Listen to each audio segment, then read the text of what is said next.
What is going on, guys? It is Wrestlelamia here, back with some more news. Join us now as we look at the wildest news stories and rumors you need to know, including the crate mystery solved, has the WWE return been axed, a WWE director passes away, Kevin Nash apologizes for his remarks, Stephanie Vaquer issues an apology, a WWE star suffers a neck injury, a WWE promo's now unscripted, WWE announces a new PLE, MJF buries a WWE star, and much more. Be sure to subscribe and hit that notification bell for daily wrestling videos and follow us on Facebook for exclusive lists.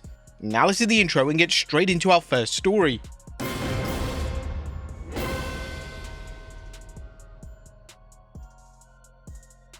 Our first story looks at the crate mystery solved.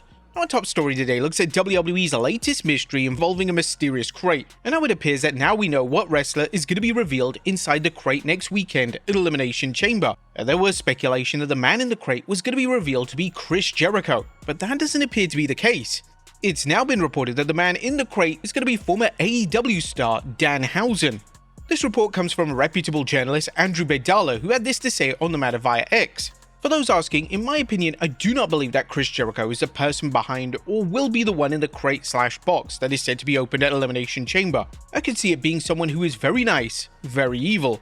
A fan response to this news is kinda mixed, as a lot of fans had their hopes up that it would be Jericho returning at Elimination Chamber, as it kinda made sense, as Jericho debuted in WWE in Chicago and the Elimination Chamber PLE is gonna be in Chicago. There's even more evidence that Danhausen is going to debut next weekend, as it's believed he's currently a resident in Chicago, where the PLE is taking place. The unique character is also said to be good friends with CM Punk, and this likely influenced WWE to take a chance on him.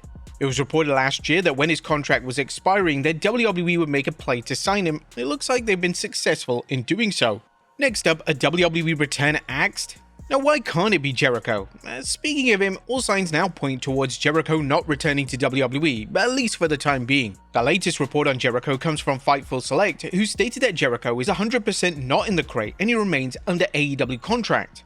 What's in the box? Well, fans think it's Chris Jericho, but as of now, it's not. On the February 16th episode of WWE Raw, a giant box with a "Do Not Open Until 28th February" label on it. Naturally, speculation was that it could be Jericho. Fightful has repeatedly inquired within All Elite Wrestling about Jericho's status with the company. Due to AEW announcing back that his deal ran through 2025, this led to many assuming his deal would be up then. So far, Jericho is still listed on the AEW roster page, which indicates a talent remaining under contract. There have been exceptions for some, such as Hobbs. Additionally, it's now been reported that Chris Jericho's AEW contract has been frozen, which rules out a Jericho return to WWE completely for the time being. Chris Jericho is firmly under contract to AEW, and Fightful Select Sean Rossap is told the belief from those around Jericho and in AEW is that his deal was frozen after he took time off in 2025. Without seeing the contract itself, a number of factors could have extended that deal, from him re-signing to injury time to a deal freezing. Even if the injury time wasn't substantial, talent like Matt Hardy have had their deals extended by 2 weeks in the past. The report adds that nobody within AEW has knowledge that Jericho has departed the company, and traditionally within AEW, a memo is issued when a wrestler parts ways with the company, but this hasn't been done in any capacity. Finally, Jericho is indeed opening to returning to WWE, but he was concerned that he would have to give up his outside projects such as his cruise and music commitments. Those close with Chris Jericho have been very tight-lipped about his future, but we're told that he's mentioned to people that he'd be open to a WWE return, but feared he would have to give up his remaining outside projects while there. The report would also mention that nobody has info on when Jericho's AEW deal expires. This likely means that the only way we'll know when Jericho is WWE bound is when he's removed from the AEW website. Fans virtually check this every day, so when the day comes that Jericho is removed, it likely means that he'll be a free agent and ready to join WWE if he does. Right now, fans firmly expect Jericho to be back in time for WrestleMania, and even some speculated that 2026 may be his final year in pro wrestling. We could be looking at late 2026 return for Jericho, or the return may just never materialize this year. It all depends on his AEW contract and how much time has been tacked onto it. Next up, a WWE director passes away at 75.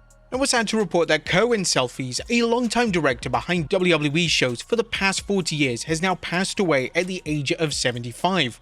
PW Insider reported the news, saying that he'd been dealing with a lot of health issues and passed away on Tuesday night. Selfies was instrumental to the WWE product, serving as a director for some of the biggest shows WWE has ever produced. And these include various WrestleManias and Royal Rumbles, as well as Saturday night's main event. He was also behind the Mr. Perfect vignettes in the early 90s. some that are considered some of the best vignettes that WWE ever produced. Former WWE referee Jimmy Corderas mentioned on Twitter, a very sad note, long-tenured WWF WWE director Kerwin Silfies has passed away. If there was ever someone who deserved to be inducted into the WWE Hall of Fame, it's certainly Kerwin. Thank you and Godspeed, good sir. I would like to offer our condolences to Kerwin Silfies' friends and family during this time. Next up, Kevin Nash apologizes for his remarks. Now, Kevin Nash has been heavily criticized for comments he made towards Raw star Javon Evans. For those unaware, this is what Nash said on his podcast that landed him in hot water with the fans. He's an incredible athlete. He's a little bit too effing Mr. Bojangles for me. I wish he was a little bit more urban. I understand it's Netflix. I understand there's a big effing world there, besides the one that effing 66-year-old Detroit boy Kevin Nash wants, but I just want him to have a little bit of an edge. The WWE Hall of Famer has now responded to the backlash, and via X, he apologized for the specific use of the phrase Mr. Bojangles.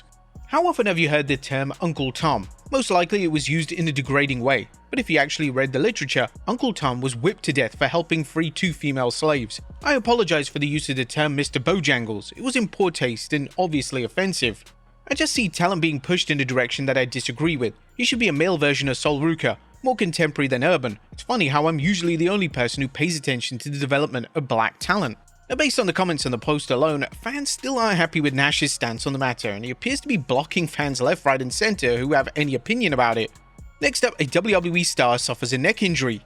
Now it seems that WWE NXT wrestler Jada Parker is currently sidelined due to a neck injury. This was actually acknowledged during the recent episode of NXT. The new NXT general manager Robert Stone announced that Parker has also been suspended after attacking a referee, while confirming she would be out of action because of the injury. Now, the injury seems to stem from Parker's recent match with Blake Monroe. During that bout, which ended in a double counter after both wrestlers continued fighting to the outside of the ring, Monroe attempted a suplex that resulted in a very awkward landing, with Parker coming down head first. Now, the match wasn't stopped due to the injury, but this is likely how it occurred. But with Jada Parker now out of action, Monroe's been moved into the upcoming NXT Women's Speed title tournament. Yeah, goody. Currently, there's no reports on how long Jada will be out for, but we're wishing her a speedy recovery. Next up, the WWE promos unscripted. When Triple H took over WWE Creative, there was a focus on natural promo work rather than micromanaged scripted promos.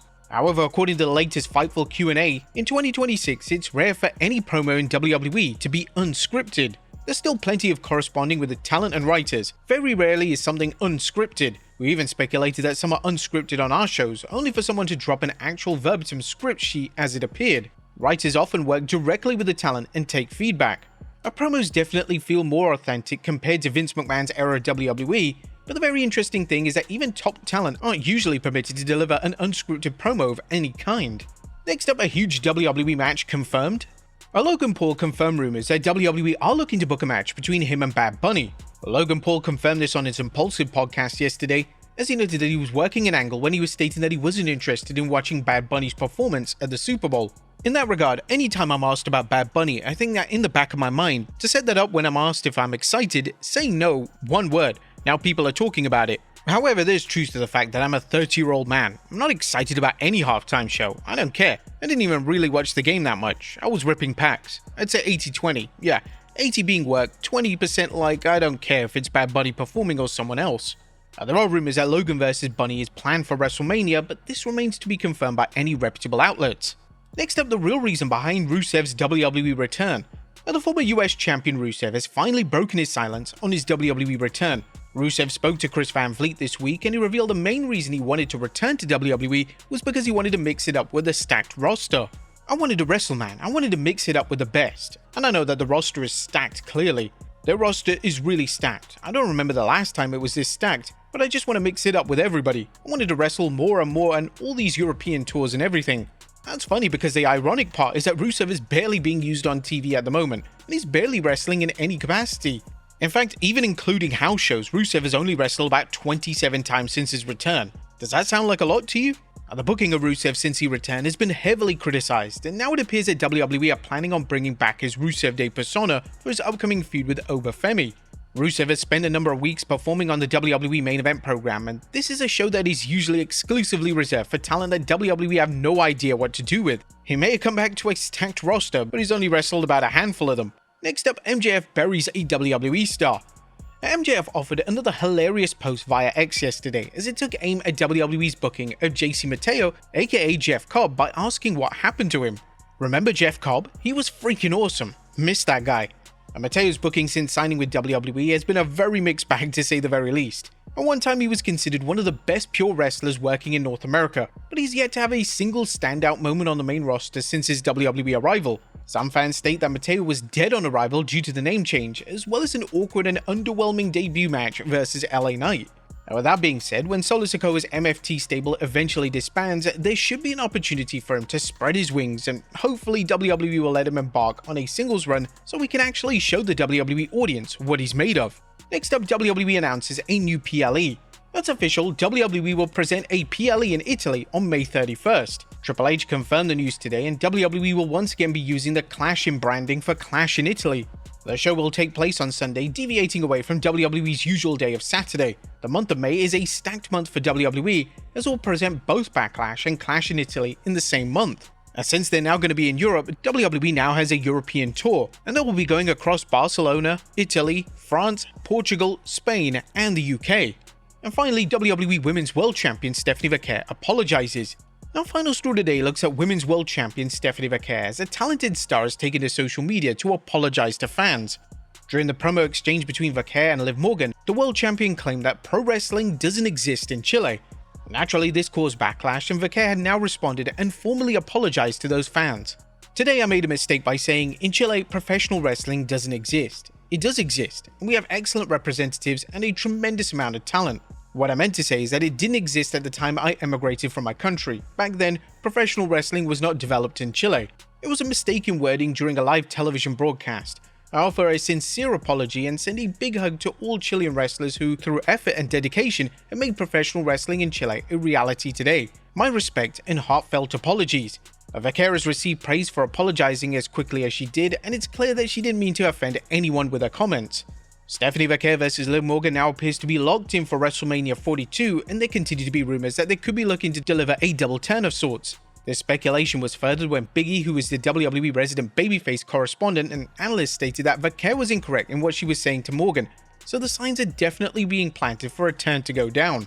But there you have it, folks, all this news, stories and rumors you need to know.